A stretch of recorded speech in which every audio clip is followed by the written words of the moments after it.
Well, SABC reporter Maageketla Mohlabe has been covering that meeting at Wits University and joins us now from the Wits campus in Braamfontein. Maageketla, we've just seen the address by Advocate Tulima Donsela and Jay Naidu. What's the latest now? Has the meeting ended? Good evening to you, Lulu. Yeah, the meeting just ended now as I'm speaking to you. The students have dispersed to their respective places. So before this particular meeting here at the Solomon Mahlangu House started, this particular meeting was supposed to be held at the Trinity Church just next to Vice University. But we saw a large crowd of students, of course, occupying that particular church, and it was actually forced out to be coming here, to be held here at the Solomon Mahlangu House. But right there, we saw the VC or Vice Chancellor of Wits University, Adam Habib, coming through, and the students, of course, booing him. And of course, he was actually eventually escorted out of the church. I don't know, perhaps for his safety. But at this point in time, we understand that the students actually are still furious after that particular judgment we saw earlier on, Lulu, that Mcebo Dlamini was denied bail, and they are saying that he is the reason. Vice Chancellor Mcebo Dlamini has been denied bail and is now in the darkness of that particular prison. So we know that this particular meeting here, Lulu, was just to try to bring peace among students as well as the university. But we understand that management of the university was not here. But at least we managed to get student leaders as well as the mediators to come through and tell us what exactly has been agreed upon. But to tell us more about that, of course, I'm joined by Busisiwe. She's one of the student leaders here at the Wits University. Busisiwe, thanks so much for your time. Just tell us what exactly is the latest from this meeting.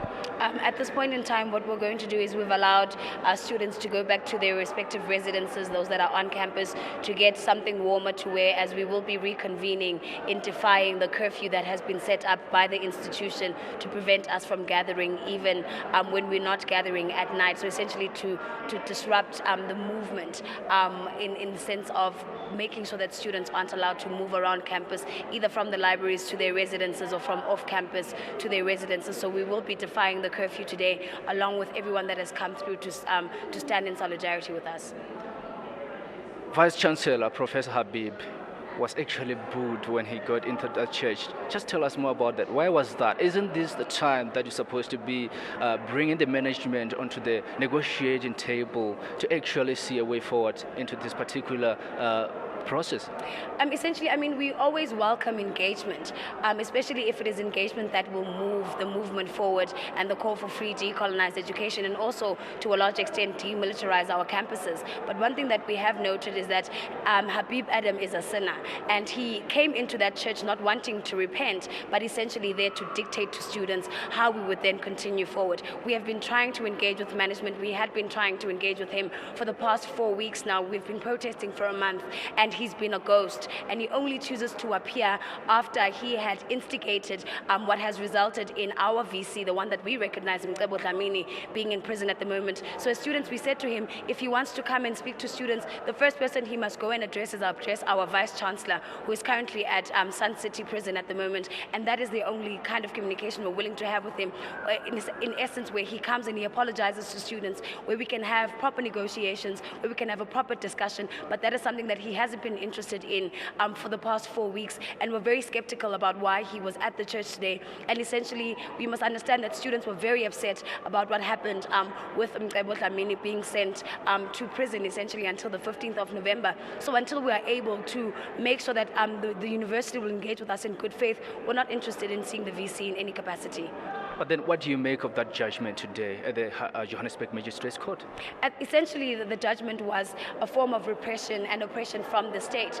This goes to validate, and it also shows the public what we've been saying about not only our institutions of higher learning, but the state, essentially to say we're living in a post-apartheid state. The fact that at Wits University we have curfews, the fact that leaders and students are kidnapped and found in neighboring provinces that they do not belong to, naked and beaten and brutalized, goes to show the nature and the violence that the state is perpetuating on student bodies and black bodies around campuses. So essentially, we are not happy at all with the outcome that we found at the court with regards to Mcebo Dlamini. But one thing that we do note that he had been echoing and is still echoing at the moment is that we must continue to hold the ground, no retreat, no surrender, and that's the line that we're going to move on. There's been a question lingering around social media. People are asking, is this free education for the poor and the missing middle, or is it free education for all, even those who can afford? Essentially, it is free education for all, and the reason why we can say that is because many people will complain to say that the rich can afford. We will be taxing the rich a lot more, which means they're still paying for their children to come to school. So essentially, we're saying that this free, decolonized, quality education is for all, because we can't distinguish who is poor and who isn't. We would have to set up a metric, right? And essentially, that metric is what is being used at the moment through the NAFSA system, and we note that the NSFAS system is not working. So we're saying that we want this free, decolonized, quality education for all. Just briefly, there's a Peace Commission that's been appointed. Are you still recognizing it? We reject all forms of commissions. We reject all forms of task teams. This is a commission that has been set up since 1994. It has gone through the ages of 2008 when when the ANC sat in Mangaung. That commission did say that we have a possibility and we have the chance of getting free decolonized education. We don't believe in that commission because essentially most of it is comprised of state security and the security cluster. We don't understand what the security cluster has to do with free decolonized education. If the government wants a model, we have a model. The rest of the country has a model. We just need them to sit down and to listen to us. What is the plan going ahead? At this point in time, we are going to actively move forward in defying the curfew that has been set by the institution, and we will be moving on to our plan of action for tomorrow that we will consolidate with students towards the end of this meeting tonight. Thanks so much for your time. Let me just bring in one of the mediators here, Jay Naidu. Thanks so much for your time indeed. I know you've been through this process with the students, and today I know the meeting is about bringing peace among the institution as well as students. What is it so far? What's going on? First of all, let me clarify, I'm not a mediator. I was invited by the Wits Academic Staff Union to come and talk about our experiences of the past of navigating major crises like this in the 1980s and 1990s, and the process that led up to the formation of the National Peace Accord that created the environment within which a negotiation took place that led us to a very successful political transition that was peaceful. So I attended. That meeting was cancelled, and the students reconvened here and invited us who were billed to speak there to join them. I'm glad that I have joined them, because I witnessed firsthand the deep-seated and profound anger that exists in our campuses, and it is intolerable. This is happening in our universities where the cream of our leadership that would lead our country are seething with anger, and it also is a mirror of the major anger that is exploding around service delivery protests on the ground. We need political will today. We need our government to start listening to the citizens and listening to students like in Fees Must Fall. They are making a legitimate demand, and we need to make the right choices. Do we need to spend R1 trillion on a nuclear deal that we don't need, we cannot afford, and it's not part of an energy mix that our future economy demands? Or should we put that in investing in young people to produce the skills and the capabilities that make our country more competitive economically in the future? Students are actually calling for police and security guards to be removed from the campus. What's your take on that? Do you think the presence of police and security guards has been actually instigating violence on campus?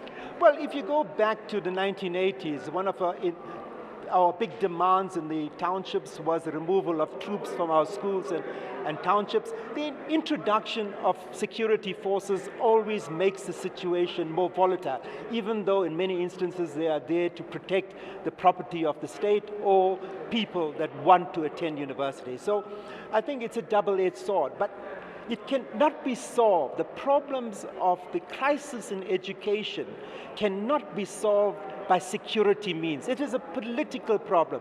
That's why we need political will. And I think the solution to our overall crisis has to come in a negotiation between the government and the students' movement.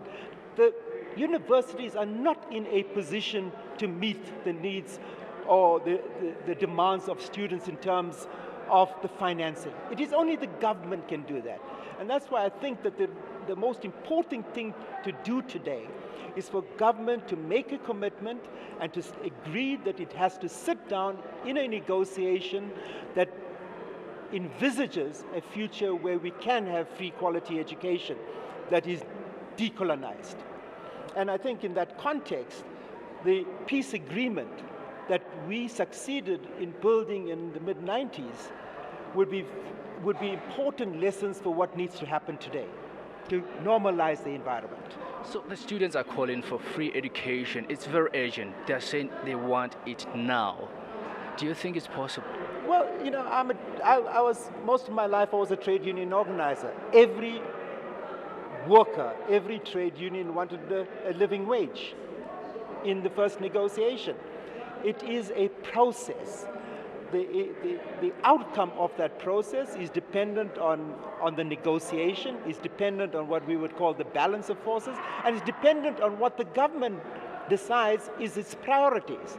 I am saying there is sufficient funds within the state that allow us to reach that goal sooner rather than later.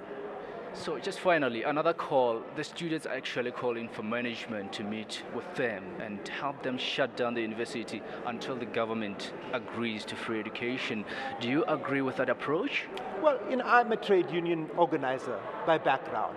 You know, in our time, we would never argue that the factory should close down, because it would disperse the power we have, and also people would lose incomes.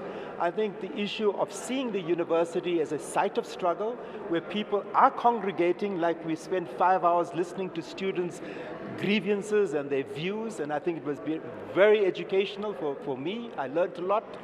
And I think that they must consider the choices they make around the shutdown in that context, because it will disperse the movement, and they will lose momentum as a result of that. But that's the whole challenge of the environment that we are living in. I think it's really an important call to all of us, parents, community leaders, religious leaders, political leaders, business leaders, that the situation is simmering, and that the universities, in a sense, are a mirror of our society. If we do not act, and act urgently, we will go over the edge of the precipice. So thanks so much for your time. Pleasure.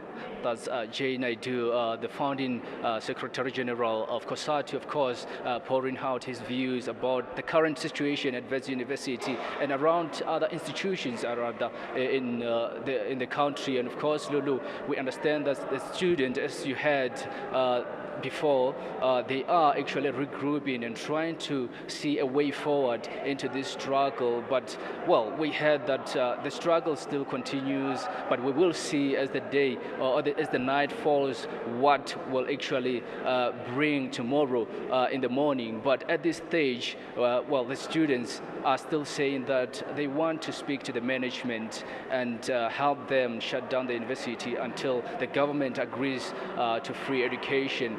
But how will that happen? We're not sure at this point in time, Lulu. And thank you, Maageketla. That was our reporter, Maageketla Mohlabe, with an update from Wits University.